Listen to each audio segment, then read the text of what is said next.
오늘 생활 말씀의 제목은 모리아산으로 갑시다 하는 제목입니다. 모리아산으로 가자 하는 것입니다. 성경에는 산이 많이 나옵니다. 또 강도 많이 나오고요. 근데 그 산과 관련된 사건들, 그 사건 속에서 우리에게 주시는 교훈이 또 많은 것을 우리는 성경을 통해서 알 수가 있습니다. 여러분 생각할 때 성경에 나온 산 그러면 제일 먼저 떠오르는 산이 뭡니까? 여러 산들이 참 많이 있죠. 아마 제일 먼저 나오는 산은 아라랏산이 아닌가 생각이 되어집니다. 아라랏산, 노아 홍수 사건과 관련된 산이죠. 그 아라랏산 사건을 통해서 하나님께서 죄를 심판하신다는 무서운 심판의 하나님이신 것을 보이시면서 또 동시에 그 가운데서 구원되어야 될 노아의 8 식구들 방주에 구원했도록, 그리고 그 물이 다 빠지고 아라랏산에 머물렀다 하는 사건이 나오는 것을 통해서 그 노아의 가정을 통해서 주시는 그 아라랏산의 교훈을 또 생각하게 됩니다. 그 외에도 유명한 산, 모세가 십계명을 받았던 시내산, 또 혹은 엘리야가 850대 1로 하나님의 살아계심을 증거했던 갈멜산, 신약에 오면 변화산이라든지 또 많이 있죠. 그 가운데 갈보리산, 갈보리 언덕이라고 부르기도 합니다만은 갈보리산이라고 불려지는 우리의 가장 뜨거운 감동을 주는 산, 예수님께서 십자가에 달리시면서 우리의 죄를 다 구속해 주신 가장 역사적인 사건이 있는 그 갈보리산도 생각해 볼 수가 있습니다. 오늘 저녁에 생각하는 모리아산은 우리가 성경 읽어서 알 수 있는 대로 아브라함과 관계된 산입니다. 즉 아브라함이 이삭을 드린 산이 바로 모리아산입니다. 이 산이 의미가 있는 것은 사무엘하 24장에 보면 다윗이 하나님 앞에 범죄하고 회개했을 때 하나님께서 아라우나라는 사람의 타작마당에 가서 번제를 드리게 했습니다. 그래서 그것에 번제를 드렸을 때 하나님께서 그 제사를 받으시고 다윗의 죄를 용서해 주신 사건이 있는 그곳이 바로 모리아산입니다. 또 사무엘하 3장에 보면은 이곳은 바로 유명한 예루살렘 성전터가 된 그런 산이기도 합니다. 아브라함과 관련된 이 사건이 있게 된 배경은 이렇습니다. 창세기 12장에서 하나님께서 아브라함을 부르시죠. 본토 친척 아비 집을 떠나서 내가 너에게 지시할 곳으로 가라. 갈 바를 알지 못하고 히브리서 11장에 보면 갈 바를 알지 못하고 하나님이 지시하신 곳으로 갔다고 했습니다. 하나님께서 떠난 아브라함에게 약속을 크게 2가지 하십니다. 하나는 땅을 주겠다. 이제 가나안 땅을 장체적으로 이스라엘 백성에 주실 것을 약속하신 땅을 주겠다. 물론 당시에는 땅 한 평도 없었습니다.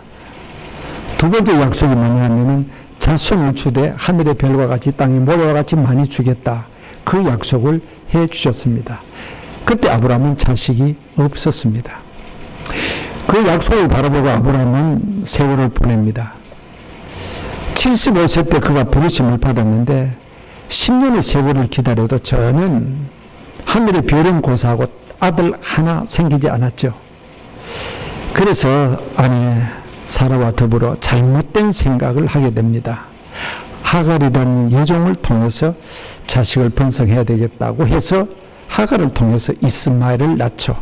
그것이 가정의 분쟁의 불씨가 되고 또 지금도 역사적으로 이스라엘과 팔레스타인의 그 싸움을 이어가고 있는 것을 보게 됩니다. 그리고 세월이 흘러서 그가 100세가 되어졌을 때에 바로 이 앞장인 21장에서 하나님께서 아들 이삭을 주셨고 그 아들의 이름이 바로 이삭, 웃음이라는 뜻을 가진 아들이 된 것이죠. 늙은 노부부 2사람 사이에 웃음이 없다가 아들 이삭을 통해서 가정에 웃음의 꽃이 피게 되었다 해서 지은 이름인지 모르겠습니다. 웃음이라는 뜻입니다. 하나님이 나로 웃게 하신다. 가정에 기쁨이 생겼습니다. 보통 아들도 귀하지만 100세의 아들 낳았으니 얼마나 귀하고 얼마나 사랑스럽겠습니까? 그리고 22장에 옵니다. 하나님께서 어느 날 갑자기 아브라함을 부르십니다. 아브라함아, 예. 그 아들 이삭을 데리고 모리아 땅, 내가 지시하는 한 산, 즉 모리아 산으로 가서 아들을 번제로 드리라. 청천벽력 같은 명령이 그에게 주어집니다. 그러나 아브라함은 이 말씀에 따라서 순종하면서 아들 이삭을 데리고 하나님이 지시하신 곳까지 갑니다. 그리고 아들을 잡아 들이려 하는 순간 하나님께서 말리십니다. 아이에게 손대지 말라. 네가 이렇게까지 하는 것을 보니 12절에 정말 나를 경외하는 줄 알겠다. 나를 사랑하고 나를 섬기는 줄 알겠다. 그리고 뒤돌아봤을 때 한 순양이 숲에 걸린 것을 발견하고 하나님께서 이 순양을 여기다가 예비해 두셨구나.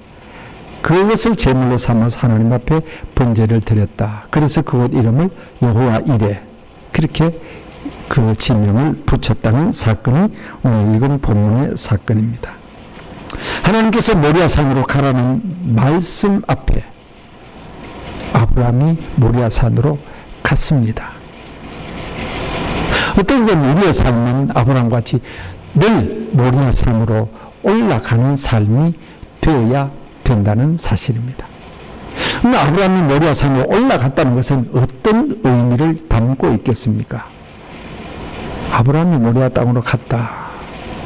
요즘 등산 좋아하는 사람은 산이 좋아서 산으로 올라가고 그런 의미 아니죠.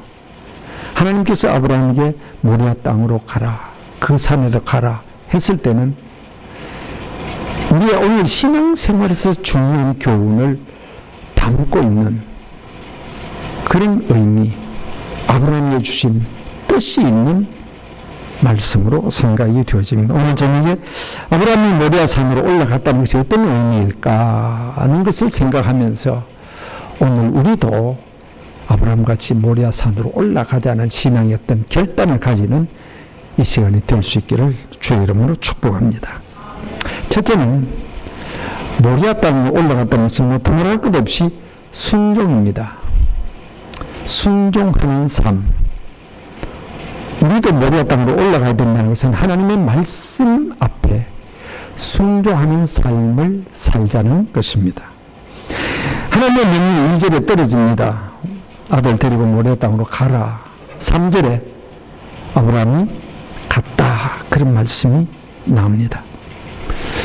아브라함의 믿음의 특징, 각 사람마다 믿음의 특징이 있습니다. 믿음이 있다면 그 믿음에 따라 어떤 행동이 뒤따르냐 했을 때에 아브라함에게 있어서 믿음의 특징은 순종이라고 할 수 있습니다.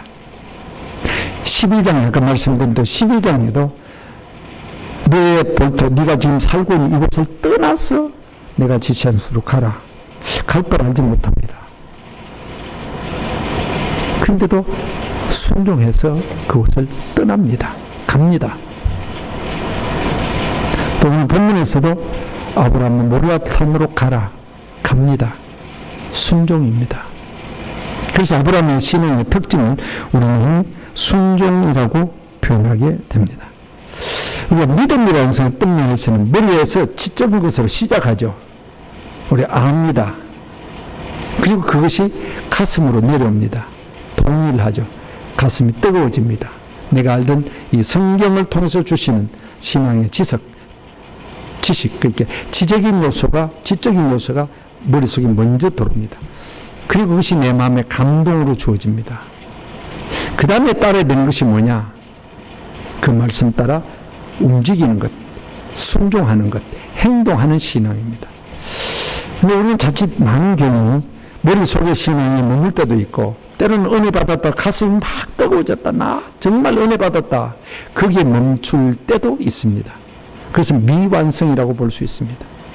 그 아는 지식적인 신앙과 가슴이 뜨거워졌던 그 감동이 내 삶을 통해서 말씀대로의 그대로 이루어가는 순종이 뒤따라야 온전한 신앙이 될 수 있는 것입니다.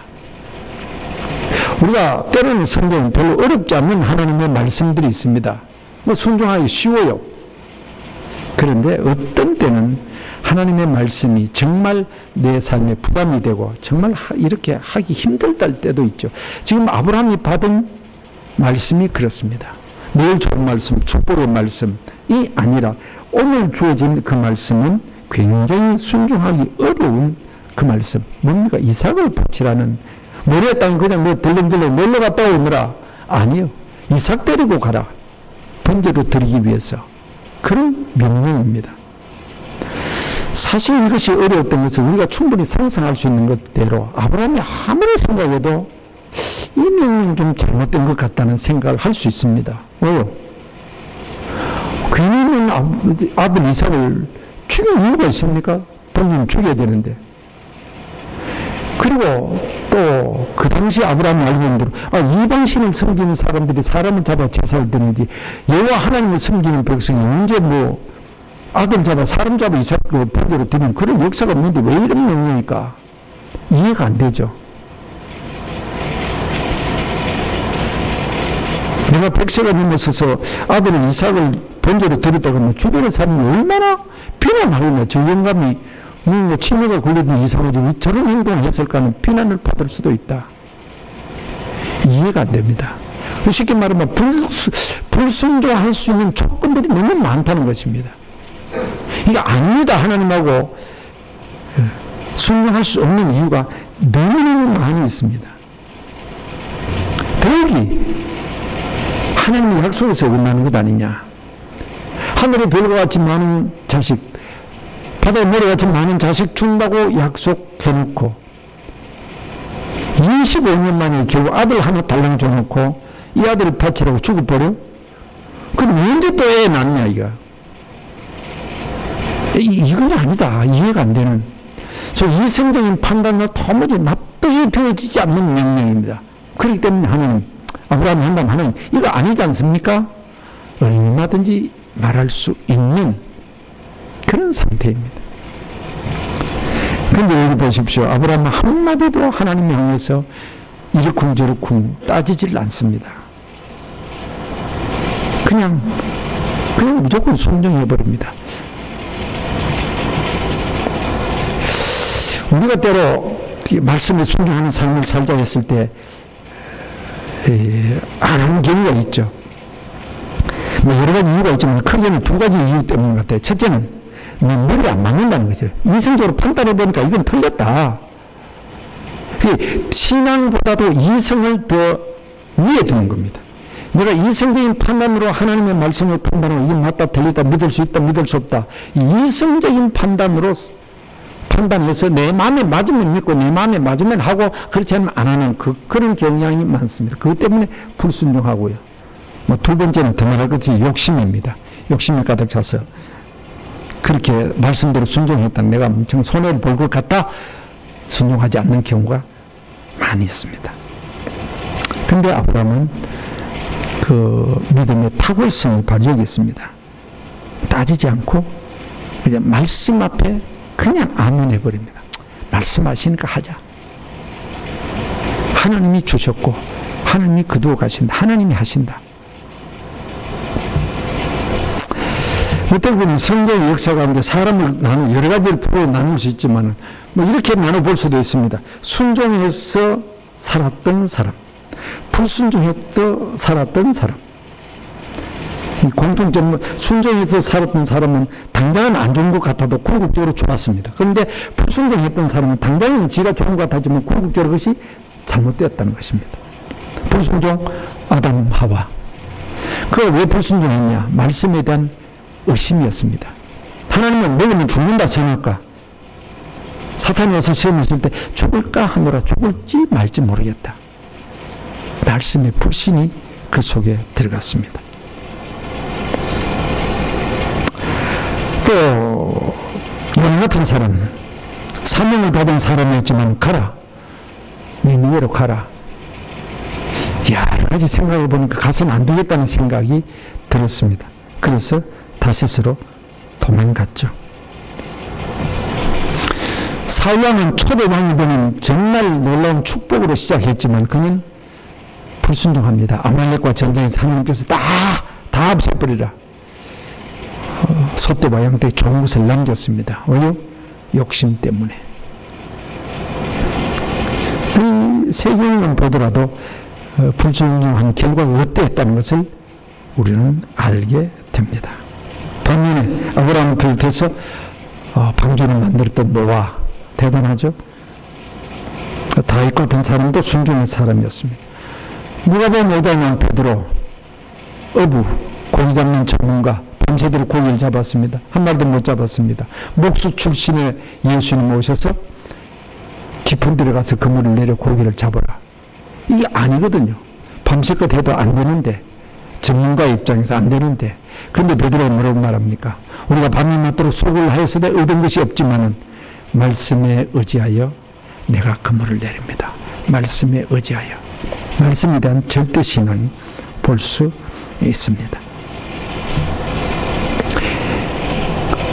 말씀대로 살면 때로 기쁨이 있죠. 감사가 넘칩니다. 그러나 때로는 말씀 순종하는 것이 내 삶에 큰 어려움으로 닥칠 수 있습니다. 여기서 아브라함은 내 마음에 맞든지 안 맞든지, 좋든지 나쁜지, 쉽든지 어렵든지 그것을 따지지 않고 말씀에 대한 절대적인 신앙, 말씀에 대한 절대적인 순종을 가졌다는 것입니다. 이게 귀한 것입니다. 어떤 것보다 내 이성적인 판단이나 욕심이나 내 감정이나 이 모든 것을 다 말씀 아래, 말씀의 지배를 받게 하는 것입니다. 그래서 말씀 앞에 아멘. 말씀이 하셨나? 아멘. 어떻게 보면 세상 사람들이 볼 때 어리석기 짝이 없는 그런 행동일지 모르지만은 바른 신앙이라는 것은 말씀 절대 신앙입니다. 말씀 앞에 아멘 하는 것입니다. 그래서 모리아 땅으로 갔다는 것은 다른 것이 아니라 순종의 삶, 순종이라는 것입니다. 우리 자신을 보면서 나는 지금까지 신앙생활을 해오면서 정말 말씀에 순종하는 삶인가? 혹은 말씀과 관계없이 내 마음대로 살아가는 삶인가? 아니면 중간으로 어떤 데는 순종했다가 어떤 데는 순종하지 않았다가 모리아 땅으로 갔다가 중간에 서서 돌아봤다가 갈까 말까 하다가 그러지는 않느냐는 것입니다. 우리는 아픔이 있어도 말씀에 아멘 해야 되고요. 힘들어도 아멘 해야 됩니다. 바울은 그가 그리스도를 믿고 난 뒤에 내 속에 있는 정말 없어져야 될 이 죄악된 근성들, 욕심 따라 그냥 감정대로 다 할 수 있지만은 철저히 말씀에 순종하자. 그 원리 때문에 이 내 속에 있는 좋지 못한 것이 끌어오를 때마다 내가 내 자신을 쳐서 복종시킨다. 내 자신을 죽인다는 것입니다. 그러면서까지 말씀에 순종했던 모습을 보게 됩니다. 아브라함이 모리아 땅으로 올라가는 순종의 삶같이 우리도 말씀에 대한 절대적인 신앙을 가지고 순종의 발걸음을 모리아 산으로 우리도 한 걸음 한 걸음 올라가는 삶이 될 수 있기를 주의 이름으로 축복합니다. 두 번째는 시험입니다. 시험을 이기는 삶이 모리아 산으로 올라가는 것입니다. 1절에 보면 왜 아브라함이 그렇게 되었냐면 1절에 그 이후에 하나님이 아브라함을 시험하시려고 하는 것입니다. 시험을 이기는 삶이 모리아 산으로 올라가는 삶입니다. 여기 시험은 우리 안대로 테스트죠. 하나님께서 아브라함의 믿음을 한번 시험해 보신 것입니다. 너의 믿음이 어느 정도이냐 테스트를 하는 것입니다. 너 모리아 산으로 가나 안 가나 한번 보자. 네가 모리아 산으로 갈 만큼 믿음이 있느냐 하는 것을 시험해 보신 것입니다. 너 아들 데리고 정말 가겠는가 하는 것이죠. 아들 이삭을 정말 너 바칠 수 있겠는가 하는 것이죠. 그것을 하나님은 시험해 보신 것입니다. 근데 아브라함은 엄청난 시험이었습니다. 너 소 끌고 모리아 산으로 가라. 별로 어렵지 않은 것입니다. 양 한 마리 끌고 가서 제사 드리라. 모리아 땅으로 가라. 어렵지 않은 것이었습니다. 그런데 오늘이 주어진 시험은 아들 이삭을 모리아 산으로 끌고 가라는 것입니다. 데리고 가라는 것입니다. 그 아들이 어떤 아들입니까? 너의 복자, 너의 가문을 이을 아들, 너의 가정의 웃음에 꽂힌 그 아들, 그 아들을 데리고 갈 수 있겠냐? 못 가겠냐? 한번 테스트하는 것입니다. 근데 아브라함이 모리아산으로 갔다는 것은 이 시험을 이겼다는 뜻이죠. 시험을 이기는 삶이 모리아산으로 올라가는 삶입니다. 우리의 삶 속에 신앙적인 영적인 삶이나 혹은 가정의 어떤 육신적인 모든 일에 이렇게 표현할 수 있습니다. 시험 많은 세상이다. 또 시험 없는 사람은 없다. 내가 이렇게 흥들고 막 시험을 당할 때 옆에 사람 보면은 그냥 너무 평안하고 좋거든요. 저 사람은 시험이 없겠지. 가난한 사람 볼 때 돈 많은 사람은 저 사람 무슨 걱정이야. 시험도 없겠지. 그러나 그 사람 부잣집 안방 구두목장이 꺼지도록 한숨을 푹 쉬고 있는 그런 삶을 살고 있습니다. 나만 당하는 게 아니에요. 종류와 정도가 다르지 다 있습니다. 시험, 걱정, 모든 괴로움 없는 사람 누군가. 어떤 사람은 건강의 문제, 어떤 사람은 물질의 문제, 어떤 사람은 자녀들의 문제, 어떤 사람은 사업의 문제, 뭐 여러 가지 시험들이 있습니다. 하나님께서는 우리를 망하게 하는 시험은 하시지 않는다고 했습니다. 망하게 하는 시험은 사탄이 주는 시험입니다. 그래서 우리 암대로 시험을 두 가지로 나누죠. 테스트의 의미에서 하나님이 주시는 시험과 유혹이라는 의미에서 사탄이 주는 시험이 있습니다. 사탄은 우리를 시험, 유혹해서 망하게 만드는 것입니다. 그 대표적인 것이 에덴 동산의 아담 하와에게 주어졌던 시험이죠. 선악과를 먹으라는데 잘 된다. 잘 되는 것 같아요. 하나님같이 된다. 눈이 밝아진다. 좋은 것 다. 근데 그것이 망하는 길이었습니다. 망하는 길이었어요. 사탄이 아마 첫째 아담에게 시험에 이기고 재미를 받든지 둘째 아담이라고 표현되어지는 예수님께 마태복음 4장에 또 시험하지 않습니까? 세 가지 가지고 돌아가서 떡 만들어라. 천하만국 영광을 다 보여주고 내게 절하라. 내게 꾸루 경배하면은 모든 권세를 다 준다 그럽니다. 망치려고 하는 것이죠. 예수님을 망치려고. 예수님은 이겨냈습니다. 시험을 이겨냈죠.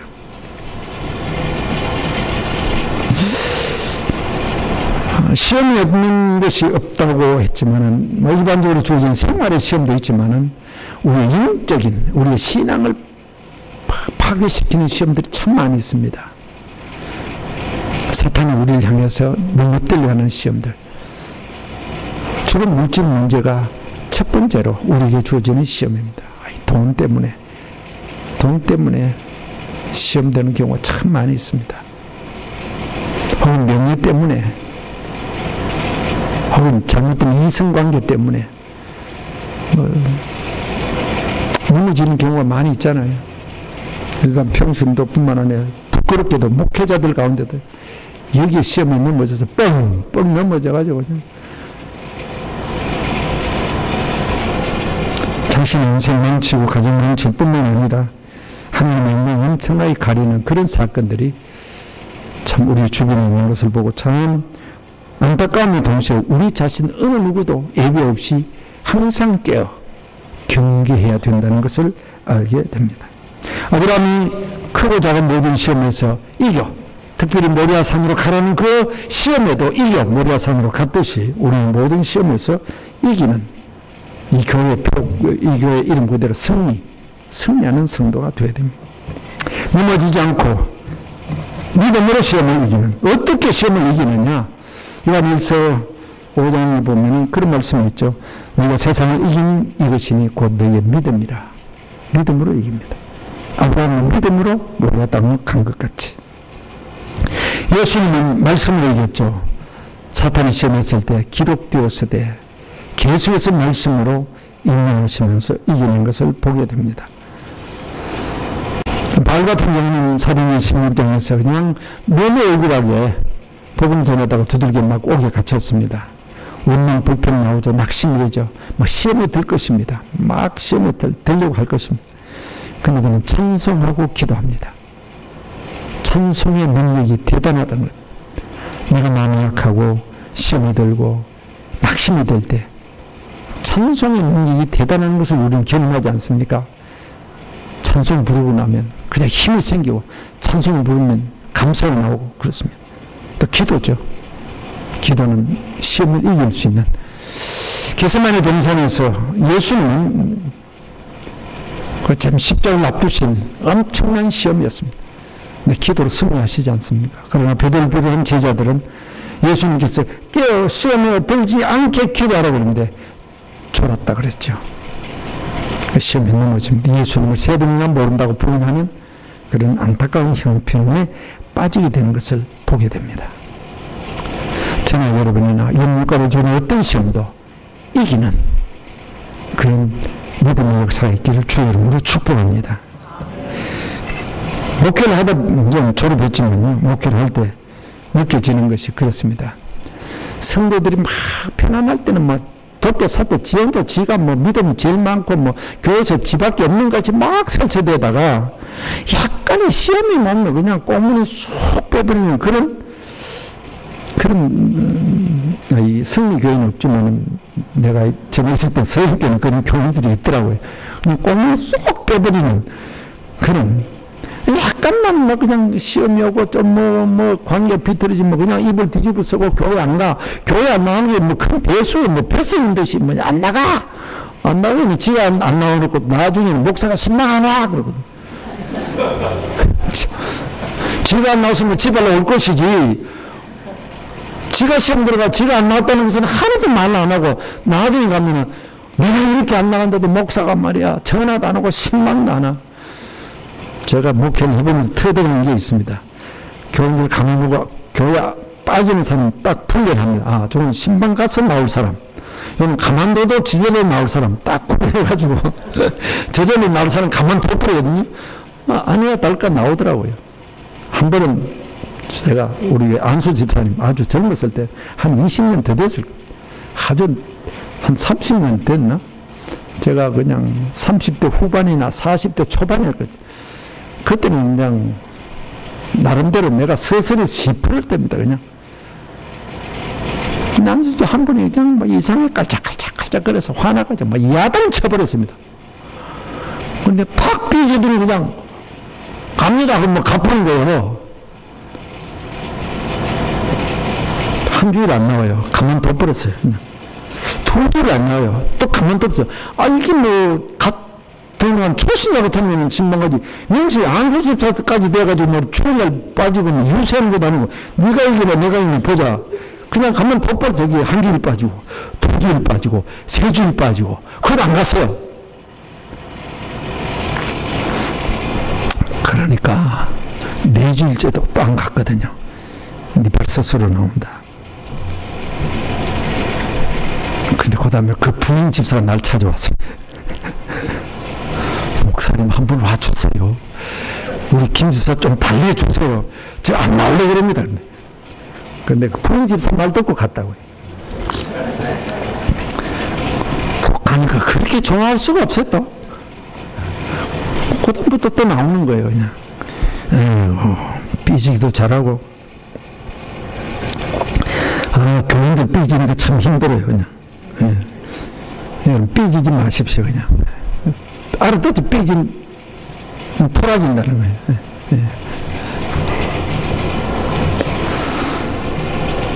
작은 시험에도 잘 넘어지는 사람이 있습니다. 찬바람이 약간 불으면 감기 드는 듯이 조금만 시험에도 막 넘어지고 낙심되고 막 우리의 믿음이 좀 건강하고 튼튼한 좀 강한 믿음, 그래야 시험을 이겨낼 수가 있습니다. 아브라함은 건강하고 강한 믿음으로 인해서 그 크고 어려운 시험 모리아 땅으로 가라. 예, 가지요. 넉넉히 이겨내는 것을 보게 됩니다. 이런 믿음의 역사가 우리 있기를 주의 이름으로 축복합니다. 세 번째는 헌신입니다. 헌신의 삶을 사는 것이 모리아 산으로 가는 삶입니다. 시험의 핵심이 아까도 말씀드린 등산 갔다 오느라 저 멀리 3일 길이나 그대는 먼 길인데 산에 그 아주 멋있다. 가을산 멋있다. 한번 갔다 오느라 그게 아니고 이삭을 바치라는 것입니다. 이 바침입니다. 하나님 앞에 드리는 것, 헌신이라고 할 수 있습니다. 그런데 왜 하나님께서 이삭을 드리라고 했을까? 하필이면 이삭이냐? 제사는 제물을 통해서 여러 가지가 다 있는데 왜 하필 이삭을 말씀하셨을까요? 미안합니다만 이스마엘도 아니고 왜 이삭일까요? 이유가 있습니다. 이삭은 아브라함에게 있어서 가장 귀중한 존재이기 때문에 그렇습니다. 가장 아끼고 가장 사랑하는 최고의 사랑의 대상이기 때문에 그렇습니다. 쉽게 말하면 하나님께서 내가 이삭을 바치기를 원한다. 헌신은 최고의 헌신이죠. 이거 바칠 수 있냐 이거죠. 이것은 곧 이삭보다 나를 더 사랑하느냐 하는 헌신을 요구하는 것입니다. 그래서 아들 이삭을 드렸다는 것은 하나님 제일 사랑합니다. 아까 찬양하신 대로 주 예수보다 더 귀한 것 없다. 가사 그대로 하나님이 최고의 사랑의 대상이고 하나님을 위해서라면 아까운 것이 없어. 하나님께 바치는 것에 대해서는 주저할 것도 없어. 하나님이 원하시면 무엇이든지 드릴 수 있어. 이게 헌신입니다. 최고의 헌신입니다. 왜 최고의 헌신이냐? 하나님께서는 우리에게 시시한 것을 원하지 않습니다. 내가 쓰다가 남은 것, 쓸데없는 것, 쓰잘데없는 것, 그런 것, 그거 기뻐하시는 것이 아니라 내가 가장 귀하게 생각하는 그것을 바치라고 하나님은 늘 요구하십니다. 그래서 요한복음 21장에 부활하신 예수님께서 디베라 바다에 가셔서 베드로에게 고기를 많이 153마리 고기를 잡게 하신 뒤에 15절부터 21장 15절부터 하신 말씀이 그겁니다. 네가 나를 사랑하느냐. 근데 그냥 사랑하느냐 하는 것이 아니라 이 사람들보다 더 사랑하느냐. 비교로 이 사람들보다 혹은 이것들보다도 그렇게 해석이 되어지죠. 결국 하나님은 네가 지금 업을 하면은 제일 중요한 것이 이 도구들. 그것을 버릴 만큼 그보다 더 나를 사랑하느냐. 최고의 사랑을 원하십니다. 항상 하나님은 우리에게 첫 번째 되기를 원하십니다. 어떻게 19장에 나오는 이 부자 관원 청년 이야기가 있죠. 부자 관원 청년이 예수님께서 선생님 내가 무엇하면 영생을 얻겠습니까? 예수님 쭉 말씀하셨습니다. 네가 율법을 알지 않느냐. 어릴 때부터 다 지켰습니다. 쭉 다 말씀하시고 난 뒤에 마지막 네가 돈이 많구나. 가난한 사람 구자고 나를 따르라.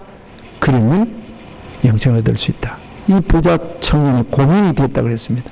야, 내가 영생에 관심 있긴 있는데 이 돈을 버리라는 것이 이게 너무 아깝다. 영생이냐 돈이냐 어느 것이 더 내게 있어서 중요하냐. 그에 대한 갈등이 생긴 겁니다. 근데 이 사람은 어떻게 합니까? 영생은 좋지만 그보다도 나는 내 삶의 1번은 재물이 있다는 거예요. 영생은 2번, 3번쯤 되니까 1번을 찾아가는 겁니다. 항상 우리는 1번을 찾아갑니다. 제일 중요하게 생각하고 그 중심으로 살아가게 됐다는 것입니다. 반대로 요한복음 11장에 나오는 마리아가 예수님께 향유를 부었는데 300데나리를 엄청난 값어치. 그랬을 때에 제자들이 핀잔을 주지 않습니까? 왜 허비하느냐? 허비. 낭비다. 그 쓸데없는 일이다. 그런데 예수님은 기뻐하셨습니다. 이 여인에 있어서 가장 소중한 것이 뭐냐? 자기가 갖고 있는 가운데 가장 귀중한 것이 뭐냐? 향유였습니다. 이걸 주님께 드리고 싶다는 것입니다. 그래서 주님께 막 부어드리는 겁니다. 다른 사람들 볼 때는 쓸데없는 일 같고 허비인 것 같지만은 주님이 기뻐하시고 왜? 이 여인에게서 가장 소중한 것을 드렸기 때문에 그렇다는 것입니다. 히브리서 11장에 보면은 그 모세의 행동, 바로 왕궁을 버리고 이스라엘 백성 초입의 지도자가 되는 결단을 했을 때에 애굽의 부하보다도 하나님의 백성과 고난받는 것을 더 가치 있는 것으로 여겼기 때문에 그런 결단을 했다 그랬습니다. 어느 것이 더 중요하냐? 항상 우리에게 주어지는 질문입니다. 내게 있어서 가장 중요한 것은 뭐냐? 그것은 바로 내가 그 중심으로 살아간다. 이거 보면 됩니다. 정말 주님이 있냐 하는 것입니다. 주님이 내 삶의 첫 번째 있냐. 그렇다면 주님을 위해서라면 무엇이든지 할 수 있다는 것입니다. 복음을 위해서, 교회를 위해서, 그것이 내 모든 삶의 중심이 되느냐. 정말 우리가 장명한 대로 우리의 고백은 나 주님보다 더 귀한 것 없습니다.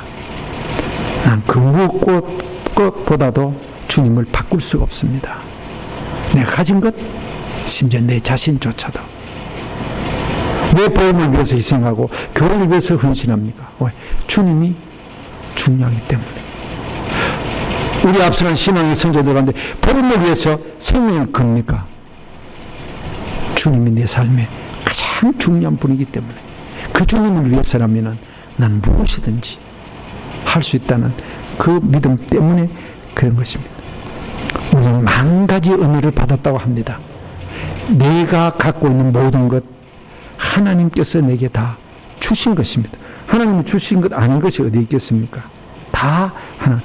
심지어 내 생명도 나고 싶어 났습니까? 하나님이 생명을 주셨죠. 내가 가진 것, 달란트, 눈에 보이는 것, 보이지 않는 영적인 것까지 다 하나님이 주신 것입니다. 그래서 하나님 원하실 때 난 다 드리겠습니다. 이것이 은혜를 아는 사람입니다. 저희가 은퇴한 지 불과 10개월밖에 안 됐습니다. 뭐 오래된 것도 아니고. 작년 12월에 은퇴를 했으니까. 그래서 은퇴를 앞두고 참 이런저런 생각을 참 많이 했습니다. 하다가 제가 서른교회 전도사로 2년, 담임 목사로 38년, 그러니까 40년 있은 거죠. 가만히 돌아보면서 딱 떠오르는 단어는 한 가지였습니다. 하나였습니다. 딱 은혜라는 말이었습니다. 은혜다.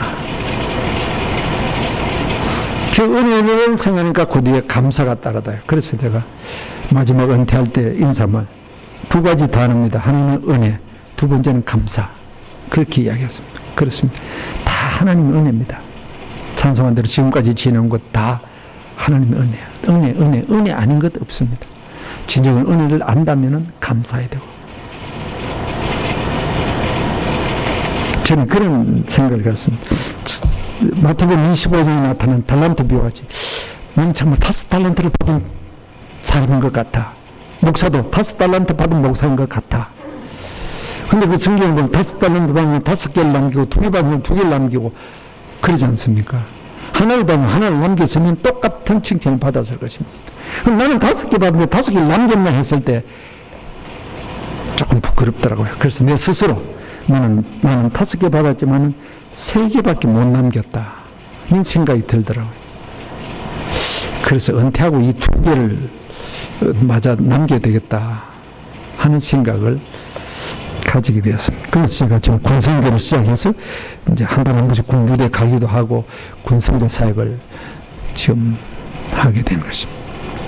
또 여러분도 후원해 주셔서 정말 감사하게 그렇게 생각합니다. 우리는 때로 믿음이 약할 때에는 그저 기도도 그렇고 신앙생활 목표가 하나님으로부터 무엇을 받을까 주시옵소서 주시옵소서 이것이 주종입니다. 근데 믿음이 깊어질수록 감사합니다. 내가 주님을 위해서 무엇을 해야 되겠습니까? 헌신이 더 강조되어지는 것을 보게 됩니다. 저는 여러분이나 우리 욕심 따라 살지 말고 감사하며 헌신하며 살아가야 될 것입니다. 이것이 아브라함이 모리아 산으로 올라간 신앙의 핵심 내용입니다. 결단입니다. 주님 제일. 그렇기 때문에 주님을 위해서라면 무엇이든지 드리겠습니다. 헌신의 결단이 오늘도 우리에게 필요한 것입니다. 가장 귀중하게 생각하는 것조차도 주님이 원하신다면 아낌없이 드리겠습니다. 주님 그것을 기뻐 받으신다는 사실입니다. 이렇게 해서 아브라함이 모리아 땅으로 올라갔죠. 모리아산으로 올라갔죠. 하나님은 정말 기뻐하셨습니다. 그래, 네가 이렇구나. 내가 시험 본 것도 다 통과하고 따지지도 않고 잘 순종하고 아들 이삭도 바치는구나.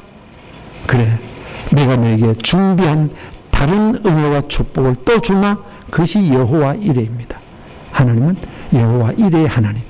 우리의 삶의 모든 내일을 아시고 내게 필요한 것을 이렇게 모리아 산으로 올라가면 하나님께서 준비해 놓고 계신다. 믿음으로 가면 하나님께서 더 좋은 것을 예비해 놓고 계신다는 사실입니다. 우리 모두가 아브라함같이 모리아 산으로 올라가는 신앙, 그리고 주께서 여호와 이레로 준비해 주신 축복까지 누리는 그런 은혜가 있기를 주의 이름으로 축원합니다. 하나님 우리 아버지, 수많은 사람 가운데 우리를 택하여 하나님의 자녀 삼으시고 이 땅의 시민권뿐만 아니라 하늘의 시민권을 갖고 살게 하신 것을 감사합니다. 돌아보면 다 하나님의 은혜입니다. 지금 내가 갖고 있는 것, 영육감이 다 하나님의 은혜로 다 주신 것입니다. 감사합니다. 아버지, 오늘 저녁에 아브라함이 모리아 산으로 올라간 말씀을 나누었습니다. 이 시간 이후에도 내 이름 석자를 부르시면서 모리아 산으로 올라가라고 했을 때에 우리의 발걸음이 앞선 신앙의 선조의 발걸음 같이 한 걸음 두 걸음, 때로 어렵고 힘든 발걸음이라 할지라도 모리아 산으로 올라가는 저희들이 되게 하여 주시옵소서. 주님, 그래서 우리도 아브라함같이 하나님이 주시는 여호와 이레의 복도 누리는 삶이 되게 하옵소서. 이 교회 하나님 축복하여 주시옵소서. 예수님의 이름으로 기도하옵나이다. 아멘.